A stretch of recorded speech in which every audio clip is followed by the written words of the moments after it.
Hello दोस्तों, कैसे हैं आप सब। मैं हूं प्रणव और आप देख रहे हैं हमारा चैनल स्टडी 16। और स्टडी 16 पर आज हम लोग देखेंगे डॉक्टर हरि सिंह यूनिवर्सिटी 2020 का एंट्रेंस का लेक्चर 18। और ये लेक्चर काफ़ी इंटरेस्टिंग होने वाला है क्योंकि इस लेक्चर में हम लोग रीजनिंग को देखेंगे। रीजनिंग काफ़ी महत्वपूर्ण इम्पोर्टेंट सब्जेक्ट है, चाहे आप कोई भी एग्ज़ाम दें, चाहे आप एंट्रेंस एग्ज़ाम दें या आप कॉम्पिटिटिव एग्ज़ाम दें। तो जो एंट्रेंस में जो क्वेश्चन आते हैं रीजनिंग के वो ईजी आते हैं as compare to the competitive examination. और जनरली आपको एंट्रेंस एग्जाम में 120 मिनट में 100 क्वेश्चन करने पड़ते हैं, टोटल क्वेश्चन मैं बता रहा हूँ। जबकि अगर आप कोई कॉम्पिटिटिव एग्जाम में जाएंगे जैसे कि एसएससी में, तो आपको वहाँ पर 60 मिनट मिलते हैं, 100 क्वेश्चन करने पड़ते हैं। तो इससे आपको समझ में आ रहा है कि यहाँ पर 120 मिनट में 100 क्वेश्चन करने पड़ते हैं और यहाँ पर 60 मिनट में 100 क्वेश्चन करने पड़ते हैं। तो जो कॉम्पिटिटिव एग्जाम में जो रीजनिंग के आपको क्वेश्चन करने पड़ते हैं जनरली वो आपको 30 सेकंड में सॉल्व करने पड़ते हैं। मैं कॉम्पिटिटिव एग्जामिनेशन की बात कर रहा हूँ।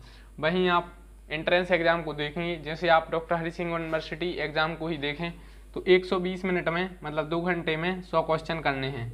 जनरली अगर आप 20 मिनट हटा दें तो आपको 1 मिनट क्वेश्चन मिल रहा है, मतलब 1 मिनट में आप कर सकते हैं। और वहीं यहाँ पर 30 सेकंड मिलते हैं, तो यहाँ पर आप 1 मिनट में कर सकते हैं। तो रीजनिंग अगर आप मतलब रीजनिंग को आप ऑप्शन से एलिमिनेट कर कर एंट्रेंस एग्जाम में कर सकते हैं या सोच कर भी कर सकते हैं, जबकि कॉम्पिटिटिव एग्जाम में ऐसा नहीं होता है। वहाँ पर आपको रीजनिंग की अच्छे से प्रिपरेशन कर कर जानी पड़ती है। जैसे कि उसके मैं आपको एग्जाम्पल बता रहा हूँ। जैसे कि कोई भी है, यहाँ पर लिखा है AZB/CX, तो यहाँ पर क्या आएगा। तो ये क्वेश्चन जनरली कॉम्पिटिटिव एग्जाम में 2 से 3 सेकंड में जो विद्यार्थी प्रिपरेशन कर कर जाते हैं वो कर लेते हैं, और कोई कोई 30 सेकंड में। जबकि वहीं अगर आप इसको करने बैठ जाइए ABCD लिखने की A से लेकर Z तक, तो आपके 30 सेकंड चले जाएंगे। तो आप अगर इस क्वेश्चन को सॉल्व भी कर लेंगे तो आपके 4 से 5 मिनट जाएंगे, और आपको 30 सेकंड में क्वेश्चन सॉल्व करना पड़ता है, और इसमें माइनस मार्किंग भी रहती है। तो इससे आपके और क्वेश्चन का लॉस हो जाएगा और आपका सिलेक्शन नहीं हो पाता है। तो इसलिए रीजनिंग काफ़ी इजी आती है। अगर अब हम एंट्रेंस की बात करें तो एंट्रेंस में रीजनिंग इजी आती है और आपको 1 मिनट मिलता है, तो आप इसे किसी प्रकार से भी कर सकते हैं। आप इसे ऑप्शन से एलिमिनेट कर सकते हैं कि ये ऑप्शन नहीं है, ये ऑप्शन नहीं है और इन दो में से है, तो इन दो को आप इनका जो भी वैल्यू है वो इस क्वेश्चन में पुट कर सकते हैं। तो इस प्रकार से कई बच्चों को मैंने रीजनिंग सॉल्व करते देखा है। अब मैं रीजनिंग की वीडियो क्यों बना रहा हूँ इसका आप कारण समझिए। क्योंकि रीजनिंग को मैंने देखा है कि काफ़ी स्टूडेंट्स इसको सॉल्व कर लेते हैं। रीजनिंग को मैंने देखा 80 to 90% स्टूडेंट्स आंसर सही आता है। जिन 10% का आंसर नहीं आता है उन्हें थोड़ा टाइम दिया जाए तो वो सेकंड बार में उसका आंसर कर सकते हैं। लेकिन कभी कभार क्या होता है कि जैसे टाइम कम है हमारे पास, तो रीजनिंग अगर आप प्रिपरेशन कर जाएंगे तो आपका टाइम कंज्यूम कम हो जाएगा और रीजनिंग के आंसर आप ला सकते हैं, लेकिन आपको टाइम ज़्यादा लगेगा। तो थोड़ा इसकी प्रिपरेशन कर जाना पड़ता है। अब मैं आपको बताता हूँ इसका आंसर क्या हुआ। जैसे कि AZ है, BY है, CX है, तो यहाँ पर क्या आएगा, ये क्वेश्चन मार्क। इस प्रकार से क्वेश्चन रीजनिंग में पूछा जाता है। तो आपको ABCD है, जैसे कि अब जैसे आप इसका डिफरेंस अपन को देखना है, इनका रिलेशन क्या है। तो A और Z एक दूसरे के अपोजिट हैं, B और Y एक दूसरे के अपोजिट हैं, और C और X एक दूसरे के अपोजिट हैं। तो कैसे हैं वो मैं आपको बताता हूँ। आप ABCD लिखिए A से लेकर Z तक, तो यहाँ का पहला, यहाँ का पहला, तो यहाँ का B, यहाँ का Y। तो A और Z एक दूसरे के अपोजिट हुए, BY एक दूसरे के अपोजिट हुए, और C और X अपोजिट हुए। तो अब क्या होगा, D और W। अब मैं आपको अच्छे से समझाता हूँ। यहाँ पर पहला शब्द A, फिर B, फिर C, तो क्या आएगा D। तो यहाँ से हमें पहले से समझ में आ गया कि A, B, C, तो पहला शब्द D होगा। लेकिन अब यहाँ पर क्या होगा ये समझने के लिए आप ऐसे भी कर सकते हैं कि X, Y, Z, तो ये सीरीज चल रही है तो यहाँ पर W आएगा, W, X, Y, Z।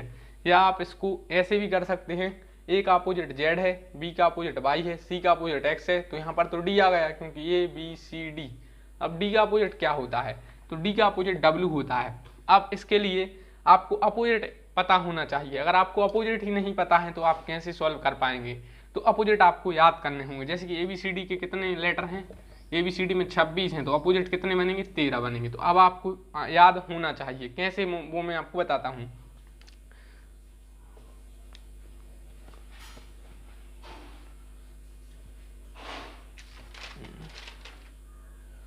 जैसे कि ए का अपोजिट जेड है, A Z B Y C X D W, E का अपोजिट भी होता है, ये याद होंगे तो आप 2 सेकंड में आंसर दे सकते हैं। जी हाँ दोस्तों, आप 2 सेकंड में आंसर दे सकते हैं। G T H S I R international relation, J Q के पी और कितने रह गए, एल ओ और एम एन। तो जैसे कि क्वेश्चन आता है कि A Z B Y C X, इसके बाद क्या आएगा, ऐसा क्वेश्चन मार्क लगा देंगे तो यहाँ पर क्या आएगा, डी डब्ल्यू। तो अपोजिट है A Z B Y C X. अब आपको पता होगा कि ए जेड अपोजिट है, B Y opposite, C X opposite है, तो आप समझ लेंगे कि हमें अपोजिट बताना है। तो ए का अपोजिट बता दिया है यहाँ पर, यहाँ का बी पर है, यहाँ का सी का अपोजिट है, यहाँ पर काय का अपोजिट आएगा, डी का। कभी कभार ऐसा दे देंगे F you G T H S. अब क्या आएगा, अब आप लोग सोचने बैठ जाएंगे, पहले तो उनका नंबर लिखेंगे, पहले आप ABCD लिखने बैठ जाएंगे, इसे लेकर जेड तक ABCD लिखेंगे पूरी। तो आपके ABCD लिखने में 30 सेकंड से लेकर 1 मिनट चले जाएंगे।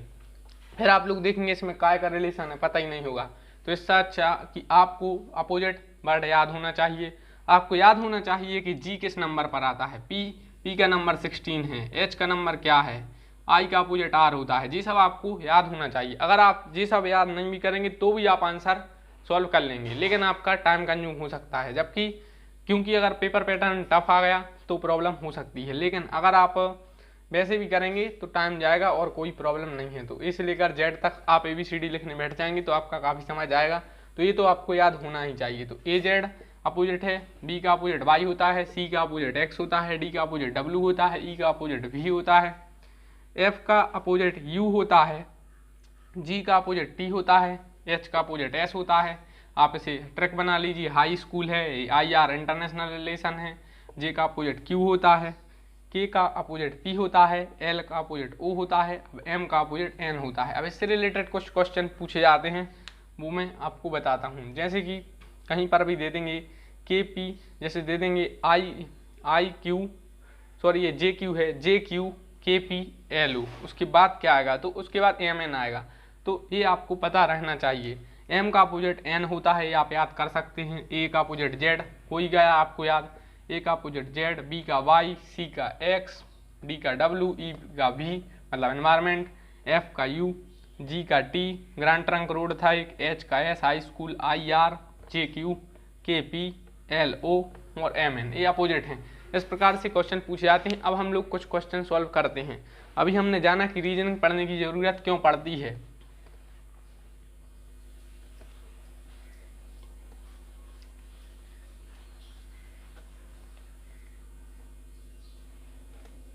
अब हम लोग कुछ क्वेश्चन सॉल्व करते हैं। तो पहला क्वेश्चन तो यही हो गया कि A Z B Y C X, उसके बाद क्या आएगा। इस प्रकार से क्वेश्चन आता है कि A Z B Y C X, उसके बाद क्या आएगा। तो ए का अपोजिट जेड है, बी का वाई है, सी का एक्स है, तो डी का क्या होगा, डब्ल्यू। तो ये आंसर हो गया। अब हम लोग देखेंगे नेक्स्ट क्वेश्चन। नेक्स्ट क्वेश्चन है 25, 49, 81, देन उसके बाद क्या आएगा। तो 25, 49, 81, उसके बाद क्या आएगा। अब आप लोगों को इसमें समझना है इनका रिलेशन क्या है। एक लेटर या वर्ड के बाद जब कोई नई संख्या आ रही है नेक्स्ट सीरीज, तो उसका आपको रिलेशन देखना है। 25 के बाद 49 क्यों आए, या 49 के बाद 81 या 81 क्यों आए। तो आपको देखना है किसी चीज़ का स्क्वायर है या क्यूब है। तो 5 का स्क्वायर या है, ये 7 का स्क्वायर है, ये 9 का स्क्वायर है। 5 का स्क्वायर, 7 का स्क्वायर, 9 का स्क्वायर, इनमें क्या रिलेशन है, +2 है। 5 का स्क्वायर के बाद 7 का स्क्वायर हो गया, 7 के स्क्वायर के बाद 9 का स्क्वायर हो गया, तो 9 का स्क्वायर के बाद काय का स्क्वायर होगा, 11 का। तो 121 इसका राइट आंसर हो गया। ये जनरली इजी क्वेश्चन है, आप 2 सेकंड में इसका आंसर दे सकते हैं। नेक्स्ट इसके बाद हम लोग देखते हैं, जैसे कि 64 है, 125 है, 216 है, देन इसके बाद क्या आएगा। तो आप अच्छे से देखिए, यहाँ पर अपोजिट चल रहा था A Z B Y C X और डी डब्ल्यू। लेक्चर काफ़ी बढ़ जाएगा और आपके एंट्रेंस एग्जाम काफ़ी पास में है, इसलिए हम लोग अलग अलग टाइप के क्वेश्चन कर रहे हैं। वरना ये अकेला लेक्चर इसका मैं आपके लिए ABCD वाला ये पूरा लेक्चर आपके लिए अलग से कर सकता था, तो टाइम काफ़ी जाएगा। तो इस प्रकार से जैसे कि यहाँ पर अपोजिट चल रहे थे ए जेड b/cx, देन इसका आंसर dw था। और यहाँ पर स्क्वायर चल रही थी, 5 का स्क्वायर था या 7 का स्क्वायर था या 9 का स्क्वायर था, तो उसके बाद क्या आएगा, तो यह भी संख्या कोई स्क्वायर होगी, तो वो किसकी स्क्वायर होगी ये हमें रिलेशन देखने पर पता चलता है। तो 5 का स्क्वायर, 7 का स्क्वायर, 9 का स्क्वायर, तो फिर 11 का स्क्वायर होगा। 11 का स्क्वायर क्या होता है 121, यह इसका राइट आंसर हो गया। अब यहाँ पर देखना है ये 64 है, ये 125 है, ये 216 है। 64 किसी का स्क्वायर है, हाँ है, 8 का स्क्वायर है। क्या 125 किसी का स्क्वायर है, नहीं है। तो क्या 216 है, तो नहीं है। तो अब देखिए इनमें और कोई रिलेशन बनना है, 64 से 125 में ऐड करने पर बनना है क्या, तो यह इस प्रकार से है कि क्यूब है, जैसे कि 64 है, ये 4 का क्यूब है, 64 किसका क्यूब है, 64 4 का क्यूब है, 125 किसका क्यूब है, 5 का, तो 4 का क्यूब है, 5 का क्यूब है और ये 6 का क्यूब है। तो अब यहाँ पर आंसर क्या आएगा, 7 का क्यूब, जो 7 का क्यूब होगा वो राइट आंसर हो जाएगा। तो अब आप कैसे समझेंगे कि क्यूब वाला पूछ लिया या स्क्वायर वाला, तो उसके लिए आपको थोड़ी जनरल अंडरस्टैंडिंग होनी चाहिए, इसीलिए रीजनिंग है, मैथमेटिक्स नहीं है कि आपको क्वेश्चन आएगा और कर लेना है। रीजनिंग जनरली कि आप जनरल नॉलेज और रीजनिंग ये इस प्रकार से पूछी जाती है, इसमें आपकी असली एबिलिटी चेक की जाती है कि आप जनरल करंट इवेंट से वाकिफ़ हैं कि नहीं हैं। और रीजनिंग में ये पूछा जाता है कि आप तार्किक रूप से मतलब आप फ्रेश हैं कि नहीं। जैसे कि 64 को आपने समझा है कहीं कि 8 का स्क्वायर होता है और 4 का क्यूब होता है, तो 4 का क्यूब, 5 का क्यूब, 6 का क्यूब और 7 का क्यूब। 125 आपको पता है कि 5 का क्यूब होता है 5 × 5 25, 25 × 5 125। द नेक्स्ट इज 6 का cube, so the cube of 6 is 216। The next is 7 का क्यूब, सो 4 का क्यूब, 5 का क्यूब, 6 का क्यूब और 7 का क्यूब, तो 7 का क्यूब क्या होगा 343, यह आंसर हो जाएगा। मैं यह बता रहा हूँ कि इस प्रकार से क्वेश्चन पूछे जाते हैं, अगर पूछे जाएंगे तो आप इस प्रकार से कर सकते हैं। आप ऑप्शन से देखकर भी कर सकते हैं, जैसे कोई भी ऑप्शन रहेगा आपको अलग समझ में आ जाएगा कि ये 2 ऑप्शन नहीं हो सकते हैं, और कोई भी 2 ऑप्शन में आपके लिए डाउट रहेगा तो आप ऑप्शन से भी कर सकते हैं। आपको तो आंसर जल्दी से जल्दी देना है रीजनिंग का, वो आप पर है कि आप घर से प्रिपरेशन कर जाते हैं और करते हैं, आप याद करके जाते हैं और करते हैं, या आप एलिमिनेशन मेथड से करते हैं, या आप कुछ और करते हैं। तो ये इस प्रकार से क्वेश्चन पूछे जाते हैं। हम लोग देखेंगे नेक्स्ट क्वेश्चन को। तो उससे पहले अगर आपने वीडियो को लाइक नहीं किया है तो लाइक कर दें, और अगर आपने 17 लेक्चर नहीं देखे हैं तो आप प्लेलिस्ट में जाइए लेक्चर सीरीज की और 17 लेक्चर देखिए। और अगर आपने प्रैक्टिस टेस्ट वगैरह नहीं दिए, प्रीवियस ईयर पेपर नहीं देखे, तो प्लेलिस्ट में क्यों नहीं जाते। आप लोग बार बार क्वेश्चन करते हैं कि सर प्रीवियस ईयर के पेपर, तो प्लेलिस्ट बनी है डॉक्टर हरि सिंह यूनिवर्सिटी की, उसमें 70 to 80 वीडियो हैं शायद, वहाँ पर आप जाकर देख लीजिए, सब कुछ अवेलेबल है। नेक्स्ट क्वेश्चन है कि EJOT देन क्वेश्चन मार्क, इस प्रकार से क्वेश्चन पूछा जाता है कि यह E है, ये J है, ये O है, ये T है, तो फिर क्या आएगा। तो पहले नंबर आपको, अब आप लोग सोच रहे थे कि मुझे ABCD याद है, मैंने ABCD याद की थी, तो ऐसी ABCD याद नहीं करना कि ये क्वेश्चन आए और आप लोग A से लेकर Z तक लिखने बैठ गए। कितने मिनट में लिख पाओगे, कितने सेकंड में, अच्छा बताइए कितने सेकंड में आप लोग लिख पाओगे, उतना टाइम जाएगा। अब आपका उतना भी नहीं जाएगा अगर आपको ABCD याद है।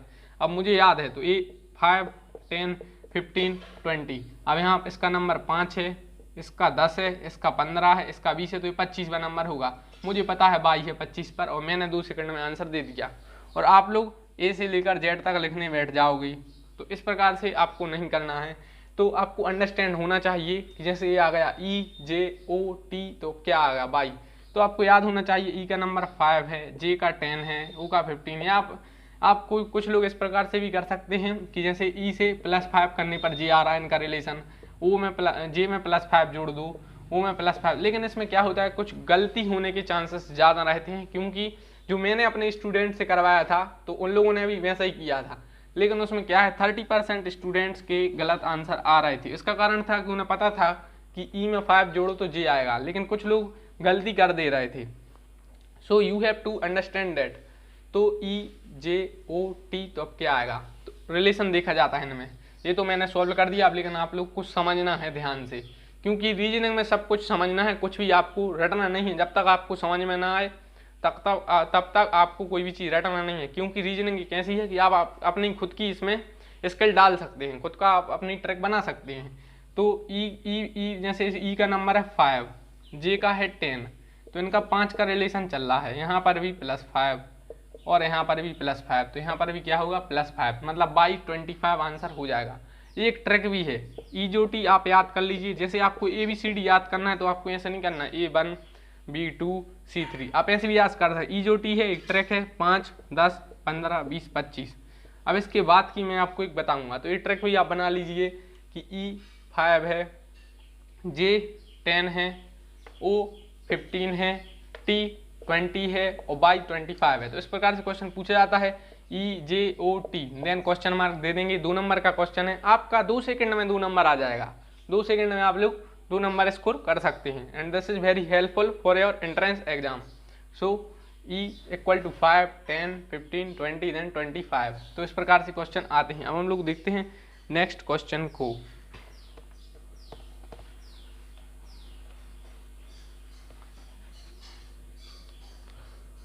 नेक्स्ट है CF, देन यहाँ पर क्या आएगा, इस प्रकार से क्वेश्चन पूछा जाता है CFILO।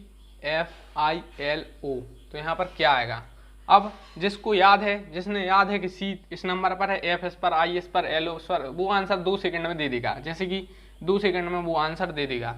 अब नॉर्मल लोग अपन लोग ऐसे करेंगे, जैसे इसको C है तो C के बाद D नहीं आ रहा है, E नहीं आ रहा है, फिर F आ रहा है, G नहीं आ रहा है, H नहीं आ रहा है, फिर I आ रहा है, J नहीं आ रहा है, K नहीं आ रहा है, फिर L आ रहा है, M नहीं आ रहा, N नहीं आ रहा, मतलब 2 छोड़कर आंसर देना है। तो आप समझ रहे हैं CFILO। तो अब इसके बाद क्या आएगा, तो इसके बाद R आएगा। अब अपन अगर नंबर याद है तो अपन इस प्रकार से कर सकते हैं, जैसे कि 3 6 9 है, 12 है, 15 है, तो 18। 18 किसका है 3, जैसे कि यहाँ पर इसका नंबर 3 है, समझ रहे हैं। 3 6 9 12 15, तो 15 के बाद 3 क्या गया 18। 18 किसका नंबर है हमें पता है, R का है, तो R आंसर। इस प्रकार से आंसर कर लेते हैं। अब ये तो ईजी था, यहाँ इसके 2 छोड़कर आ रहा। कभी कभार क्या होता है 5 और 7 छोड़कर आता है, तो आप लोग अगर उसको करने बैठेंगे तो कितना टाइम जाएगा। तो कॉम्पिटिटिव एग्जाम में कभी कभी 30 सेकंड से भी कम मिलते हैं, क्योंकि मैथमेटिक्स भी तो सॉल्व करनी होती है और इंग्लिश भी सॉल्व करनी होती है। तो इस प्रकार से रीजनिंग में अगर आपने जल्दी कम टाइम में अच्छी से रीजनिंग कर ली तो आप कॉम्पिटिटिव एग्जामिनेशन में क्रॉस कर लेते हैं। तो ये तो मैं आपको बता रहा हूँ जनरली एंट्रेंस के पॉइंट ऑफ व्यू से, और एंट्रेंस में जो रीजनिंग आएगी आप लोग इजीली से सॉल्व कर लेंगे। लेकिन आप लोगों के कमेंट्स आ रहे थे कि सर एक लेक्चर रीजनिंग पर भी बनाइए, तो मैंने सोचा कि थोड़ा एक लेक्चर आपके लिए रीजनिंग के लिए बना दूँ। उससे पहले आप वीडियो को लाइक कर दें, चैनल को सब्सक्राइब भी कर दें, और अगर आपने 17 लेक्चर नहीं देखे वो तो जाकर देख लीजिए। उन 17 लेक्चर में आपके लिए इकोनॉमिक्स है, हिस्ट्री है। हिस्ट्री को मैंने डिटेल में किया है। हिस्ट्री को हम लोगों ने क्या किया है कि आपको अलग अलग लेक्चर तो पढ़ाए हैं कि बाबर ने क्या किया, अकबर ने क्या किया। इसके साथ हम लोगों ने 1526 मतलब पानीपत का जब प्रथम युद्ध हुआ था वहाँ से लेकर 1857 तक अलग से पूरी डेटें याद करवा दी कि 1526 में ये हुआ, 27 में ये हुआ, 28 में ये हुआ। हिस्ट्री करवा दी, कॉन्स्टिट्यूशन के महत्वपूर्ण आर्टिकल बता दिए, कॉन्स्टिट्यूशन बता दिए, काफ़ी सारी बुक्स बता दी, किस बुक्स किस ऑथर की है, ये सब कुछ है। जियोग्राफी की भी एक वीडियो है, हिंदी भी है, इंग्लिश भी है, तो ऑल लेक्चर हैं, तो मैंने आपको बता दिया है। और मैं आपको इसलिए बता रहा हूँ क्योंकि कमेंट आते हैं कि सर आपने यह बताइए यह बताइए, तो आप लोग देखते नहीं हैं। प्लेलिस्ट में जाकर देख लीजिए। एंट्रेंस का टाइम काफ़ी कम है, कुछ एंट्रेंस तो शायद 13 तारीख से स्टार्ट हो रहे हैं, जबकि कुछ के एंट्रेंस एग्जाम थोड़े लेट हैं, जैसे 15 16 या 17। तो अब मैं अलग वीडियो बनाने का कोशिश करूँगा, जैसे BA वालों के लिए एक अलग हो जाए, या BA B.Ed की अलग हो जाए, या LLB की अलग हो जाए। LLB BA LLB एक ही वीडियो में हो सकते हैं, और वो 2 से 3 घंटे की वीडियो की आपका फुल रिवीजन हो जाए। तो अब हम लोग देखते हैं हम लोग कहाँ थे। तो हाँ, इस प्रकार से क्वेश्चन पूछे जाते हैं। तो आपको यह याद होना चाहिए कि CFILO रख से इनकी ट्रिक भी है। 3 6 9 12 15 18 21 और 24 ये ट्रिक है। जैसी EJOT थी, EJOT में 5 10 15 20 25, तो कहीं भी अगर आपको देखा जाए कि EJOT तो क्या आएगा, तो Y आएगा, नो डाउट, सीधी बात। तो Y 25 है, ठीक है। कभी कभी नंबर सीरीज में आता था पहले, जब बहुत ईजी क्वेश्चन आते थे कि 5 10 15 20 पर क्या आएगा 25 है। अभी भी आता है 5th क्लास वालों के लिए। तो यही अपन के लिए आ रहा है, बस अपन के लिए ABCD में आ रहा है और उन लोगों के लिए नंबर सीरीज में आता है। तो रीजनिंग जनरली ईजी है, आप लोग कर सकते हैं। नेक्स्ट है, अब जैसे आ गया 3, 6, 9, 12 पे क्या आएगा, तो आप लोग जल्दी बता देंगे 15। अब जब आप लोग आता है CFILO, तो फिर तुरंत क्यों नहीं बता सकते, क्योंकि आपको याद ही नहीं है कि L का किस नंबर पर आता है, P किस पर आता है, A का अपोजिट तो Z पता है, बाकी अगर D का पूछूं तो नहीं बता पाएंगे, तो ये आपको करना पड़ेगा। तो CFILORUX ये ट्रिक है। CFIL दो में बांट लीजिए आप, CFIL और ORUX। तो 3, 6, 9, 12, 15, 18, 21, 24, ठीक है। EJOT में 5, 10, 15, 20, 25, ठीक है। तो ये ट्रिक होगी, क्वेश्चन आएगा डायरेक्ट, आप 2 सेकंड में आंसर करेंगे।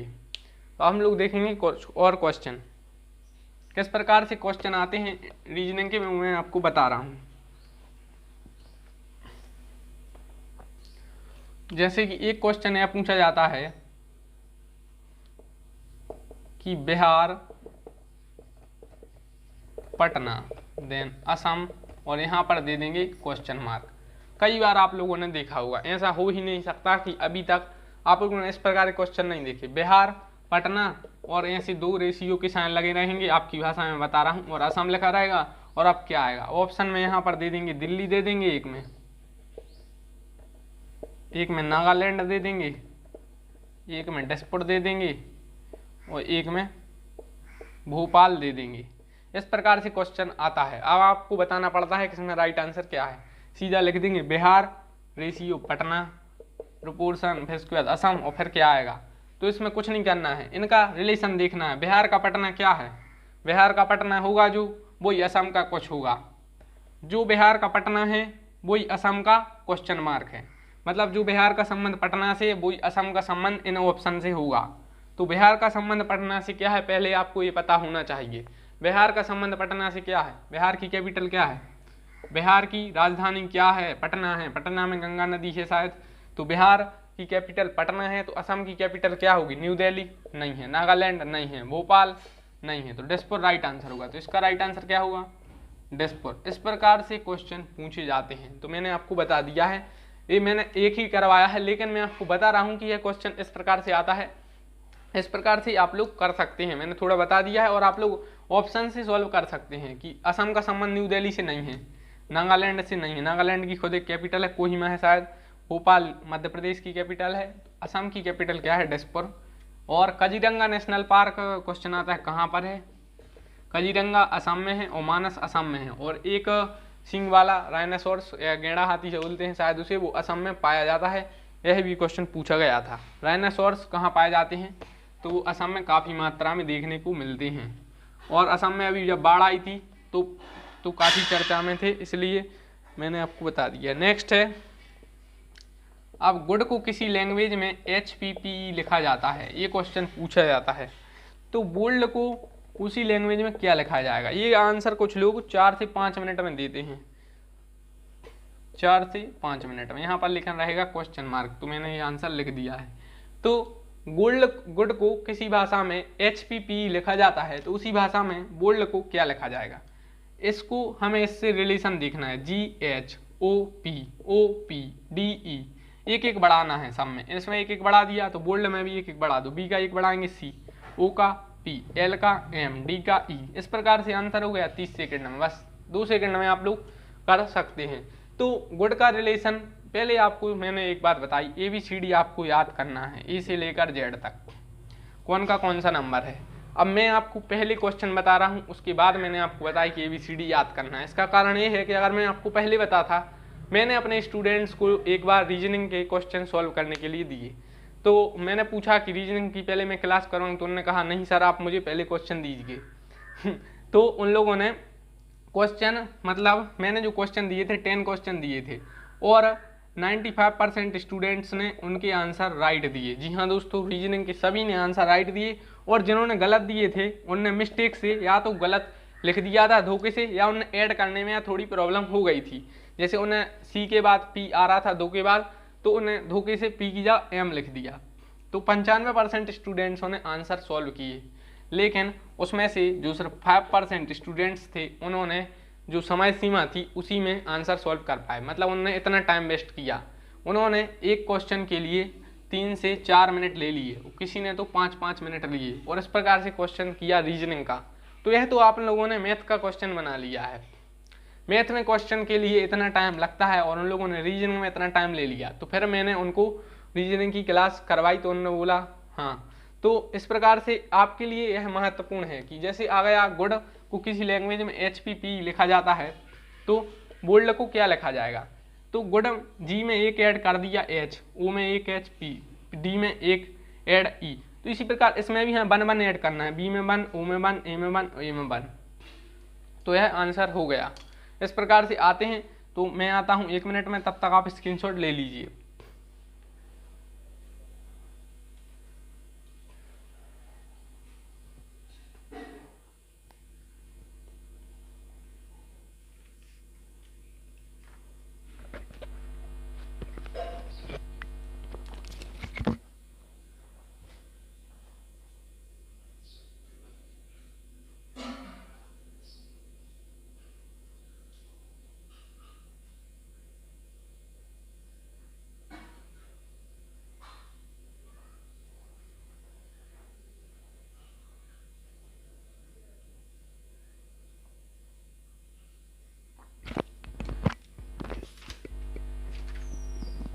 तो हेलो दोस्तों, कैसे हैं आप सब। तो अब हम लोग देखेंगे नेक्स्ट क्वेश्चनों को।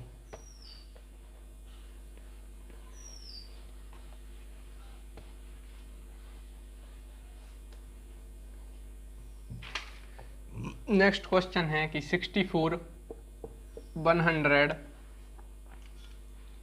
144 देन। तो इस प्रकार से क्वेश्चन आता है कि 64, 100, 144 फिर क्या आएगा। आपको पता है कि 64 4 का क्यूब है और 8 का स्क्वायर है। तो ये 8 का स्क्वायर है। 100 क्या है, 10 का स्क्वायर है। तो 8 का स्क्वायर है, 10 का स्क्वायर है, 12 का स्क्वायर है, तो 14 का स्क्वायर इसका राइट आंसर होगा। ऑप्शन में आपको 14 का स्क्वायर भी दे देंगे, 15 का स्क्वायर भी दे देंगे, या कुछ भी दे सकते हैं। तो इस प्रकार से आपको क्वेश्चन आते हैं और आपको करना है। जैसे कहीं पर भी दे देंगे 5 का स्क्वायर 25, क्वेश्चन मार्क। आपके लिए 25, 36, 49। तो आप ऐड करेंगे पहले। तो इसमें कुछ रिलेशन है कि यहाँ पर 11 बढ़ रहे हैं, यहाँ पर 13 बढ़ रहे हैं। तो आप लोग सोचेंगे कि यहाँ पर 15 बढ़ेंगे, लेकिन आप लोगों को यह सोचना है कि यह किसी का स्क्वायर है। 5 का स्क्वायर है 25, ये 6 का है, ये 7 का है, तो 8 का स्क्वायर क्या होगा, 64। तो 64 इसका राइट आंसर होगा। और इस प्रकार से क्वेश्चन आते हैं। तो एक तो इस प्रकार टाइप के आते हैं। अब हम लोग देखेंगे नेक्स्ट टाइप के। जो नंबर सीरीज में जो क्वेश्चन आते हैं वो मैं आपको बता रहा हूँ किस प्रकार के आते हैं।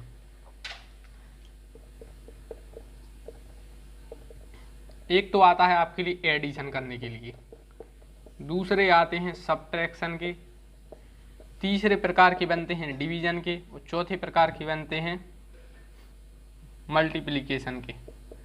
तो ये चारों अगर मैं आपको करवाऊँ तो इसके लिए आपके लिए बहुत टाइम लगेगा। तो मैं आपको बता देता हूँ इस वीडियो में कि 4 प्रकार के क्वेश्चन बनते हैं। एडिशन का मतलब है कुछ भी ऐड करने आ सकता है। जैसे 50 है तो इसमें एक बार 100 ऐड हुए तो 150 हो गए, फिर 100 ऐड हुए तो 250 हो गए, तो फिर 100 ऐड होंगे तो कितना आएगा। या इस 50 में इसमें 100 ऐड हो रहा है, 100 ऐड हो रहे हैं, तो इसमें भी 100 ऐड होंगे। तो इजी टाइप का है, लेकिन क्वेश्चन थोड़ा टफ आता है। जैसे उसमें कुछ आपके लिए टफ जोड़ना पड़ सकता है। जैसे कि है 20, 50, 90, 140। अब क्या आएगा, इस प्रकार के क्वेश्चन बनते हैं। 20, 50, 90, 140 फिर क्या आएगा। अब हमें इसमें रिलेशन देखना है। इसमें 30 बढ़े, इसमें 40 बढ़े, इसमें 50 बढ़े, तो इसमें कितने बढ़ेंगे, 60। 20 में 30 बढ़े तो 50 बन गया, 50 में 40 बढ़े 90 बन गया, 90 में 50 बढ़े 140 बन गया, 140 में 60 जोड़ना है हमें, क्योंकि 10-10 बढ़ रहा है। यहाँ 30 जोड़िए, फिर 40 जोड़िए, 50 जोड़िए, अब कितने जोड़ेंगे, 60। तो 140 में 60 जोड़ दो, 200 इसका आंसर आ गया। ये एडिशन वाले बनते हैं। एक में इसी प्रकार सब्ट्रैक्शन वाले बनते हैं कि 200, तो इसमें से 50 कम हुए तो 150, फिर 50 कम हुए तो 100, फिर 50 कम हुए तो 50। ये सब्ट्रैक्शन वाले बनते हैं। इसी प्रकार डिवीजन वाले बनते हैं। 200 आ गया, 200 के आधे 100, 100 के आधे 50, 50 के आधे 25। तो इस प्रकार से 2 से डिवाइडेशन चल रहा है। तो इस प्रकार से ये डिवाइड वाले बनते हैं। मल्टीप्लिकेशन वाले कैसे बनते हैं ध्यान दीजिए। 50 है, 50 का दुगना 100 हो गया, 100 का दुगना 200, 200 का दुगना 400, 400 का दुगना 800। तो गुणा 2 चल रहा है यहाँ पर, इंटू 2 यहाँ पर, डिवीजन बाय 2 यहाँ पर, सब्ट्रैक्शन बाय कुछ चल रहा है, यहाँ पर एडिशन चल रहा है। नंबर सीरीज के मैंने शॉर्ट में बता दिया। इस प्रकार से क्वेश्चन पूछे जाते हैं, या तो कुछ ऐड होगा मतलब कुछ जुड़ेगा, कुछ घटेगा, कुछ डिवाइड होगा, या कुछ मल्टीप्लाई होगा। अब वो अपने ऊपर है कि अपन कौन सी ट्रिक से उससे क्वेश्चन कर पा रहे हैं। अब आप लोग अगर जल्दी से जल्दी करना चाहते हैं तो इनकी प्रैक्टिस अवेलेबल रहती है, लेकिन अभी एंट्रेंस के लिए आपके लिए रीजनिंग की कोई प्रिपरेशन करने की ज़रूरत नहीं है। आप लोग और अन्य सब्जेक्ट पर ध्यान दें, क्योंकि अब आप लोग सिर्फ रिवीजन करें और हमारे ये लेक्चर देखें, क्योंकि इनमें आपका काफ़ी रिवीजन होगा। और रिवीजन अब is the key to success in the last days. So आप लोग ज़्यादा से ज़्यादा रिवीजन पर ध्यान दें, क्योंकि आप लोगों ने जो पढ़ा है वरना आप लोग वो भी नहीं मार्क कर पाएंगे। सो एडिशन, सब्ट्रैक्शन, डिवीजन और मल्टीप्लिकेशन, इस प्रकार से क्वेश्चन बनते हैं। अब हम लोग थोड़ा कुछ रिवीजन कर लेते हैं जो हम लोगों ने पढ़ा है, और आपको क्या क्या करना है होमवर्क टाइप का आप समझ लीजिए। आपको अपोजिट याद करने हैं, AZ, BY, CX, DW, EV, FU, JQ, या इस प्रकार से पूरे आपको ये याद करने हैं। फिर आपको पता होना चाहिए कि E, जो T, इनका नंबर कौन सा है, तो 5, 10, 15, 20, 25 है।